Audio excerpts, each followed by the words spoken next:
ప్రజ్ఞ. ప్రజ్ఞాలబ్ధి ఆధారంగా వ్యక్తుల వర్గీకరణ.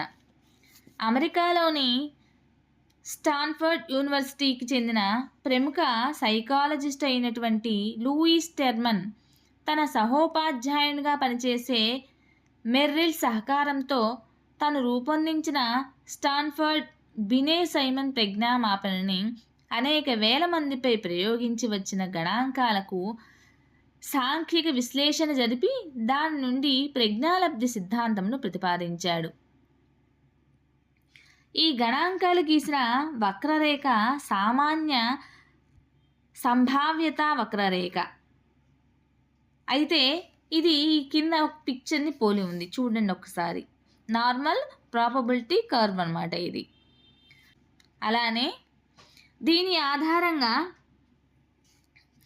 టెర్మన్ ప్రతిపాదించినటువంటి అంశాలు: ఇది గంట ఆకారాన్ని కలిగి ఉంది, ఇది సౌష్ఠవాన్ని కలిగి ఉంది, మధ్య బిందువు వద్ద అంకమధ్యమం మధ్యగతం బహుళకములు ఒకే సగటు విలువలను కలిగి ఉన్నాయి.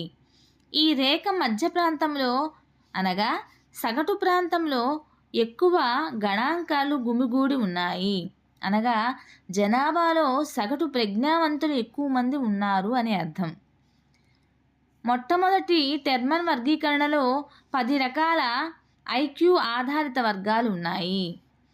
ఆధునిక విద్యాపరమైనటువంటి ఐక్యూ ఆధారిత వర్గాల్లో 8 రకాల వర్గాలు మాత్రమే ఉన్నాయి. నెక్స్ట్, ప్రజ్ఞాలబ్ధి. 25 లోపు రక్షణ స్థాయి బుద్ధిమాంద్యులు, మూఢ్యులు, అతి తీవ్రత తీవ్ర బుద్ధిమాంద్యత.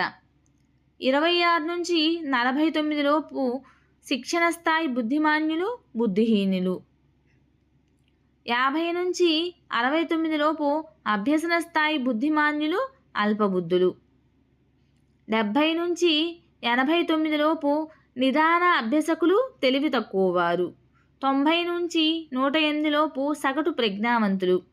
110 నుంచి 119 లోపు ఉన్నత ప్రజ్ఞావంతులు. 120 నుంచి 139 లోపు అత్యున్నత ప్రజ్ఞావంతులు. 140 పైన ప్రతిభావంతులు. TMR trainable mentally retarded, LMR learnable mentally retarded. ప్రజ్ఞా పరీక్షలు. ప్రజ్ఞా పరీక్షలు గణించేదే ప్రజ్ఞ అని చెప్పిన వారు వెర్నర్. వ్యక్తుల మానసిక సామర్థ్యాలను మాపనం చేసే పరీక్షలను ప్రజ్ఞా పరీక్షలు అంటారు. ప్రతిభావంతులను గుర్తించడానికి ఈ ప్రజ్ఞా పరీక్షలను ఉపయోగిస్తారు. ప్రజ్ఞా పరీక్షల రకాలు: ఒకేసారి పరీక్షను ఎంతమందిపై ప్రయోగిస్తారు అని ప్రయోజ్యుల సంఖ్య ఆధారంగా వీటిని 2 రకాలుగా విభజిస్తారు. వ్యక్తిగత పరీక్షలు.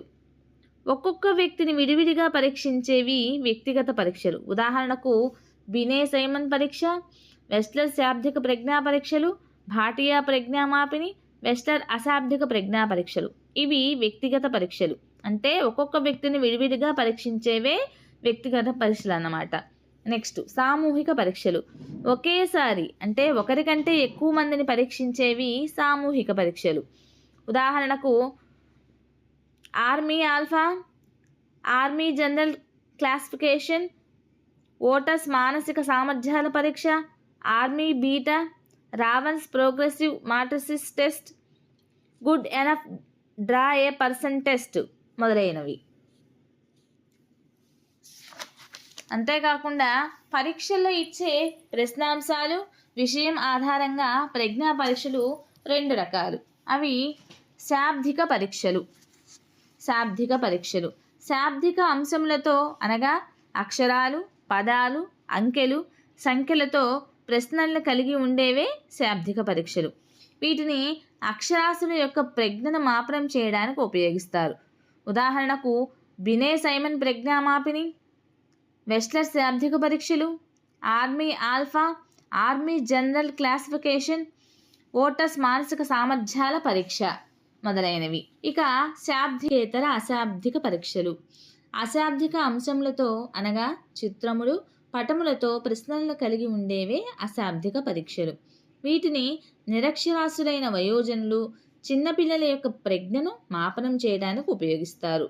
ఉదాహరణకు భాటియా ప్రజ్ఞామాపని, వెస్ట్లర్ అశాబ్దిక పరీక్షలు, ఆర్మీ బీటా పరీక్షలు, రావెన్స్ ప్రోగ్నోసిస్ మ్యాట్రిసిస్ పరీక్షలు, డ్రాయే పర్సన్ పరీక్షలు మొదలైనవన్నీ కూడాను శాబ్దికేతర అశాబ్దిక పరీక్షలను చెప్పుకోవచ్చు.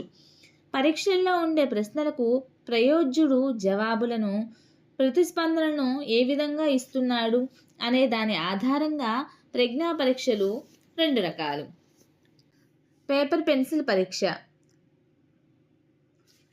ప్రజ్ఞా పరీక్షలోని ప్రశ్నలకు ఇచ్చే జవాబులు ప్రతిస్పందనల కోసం పేపర్ పెన్సిల్ ఉపయోగించినట్లయితే అలాంటి వాటిని పేపర్ పెన్సిల్ పరీక్షలు అంటారు. ఉదాహరణకు బినే సైమన్ ప్రజ్ఞామాపని, వెస్ట్లర్ శాబ్దిక పరీక్ష, ఆర్మీ ఆల్ఫా పరీక్ష, ఆర్మీ జనరల్ క్లాసిఫికేషన్, ఓటస్ మానసిక సామర్థ్యాల పరీక్ష, రావెన్స్ ప్రోగ్రెసివ్ మ్యాట్రిన్ పరీక్ష, డ్రాయే పర్సన్ పరీక్ష ఇవన్నీ కూడాను పేపర్ పెన్సిల్ పరీక్షలకు ఉదాహరణలు. నెక్స్ట్ నిష్పాదన పరీక్షలు. పరీక్షలోని అంశంలను కొన్ని నిష్పాదన పరమైనటువంటి పనులను ప్రదర్శించడం ద్వారా ప్రజ్ఞను మాపనం చేసేవి. ఉదాహరణకు నమూనాలను తయారు చేయడం, ఆకారాలను అమర్చడం, చిత్రాలను నిర్మించడం. ఉదాహరణకు దీనికి సంబంధించినటువంటి పరీక్షలు నిష్పాదన పరీక్షలు భాటియా ప్రజ్ఞామాపని, వెస్ట్లర్ అశాబ్దిక పరీక్షలు, ఆర్మీ బీటా పరీక్షలు.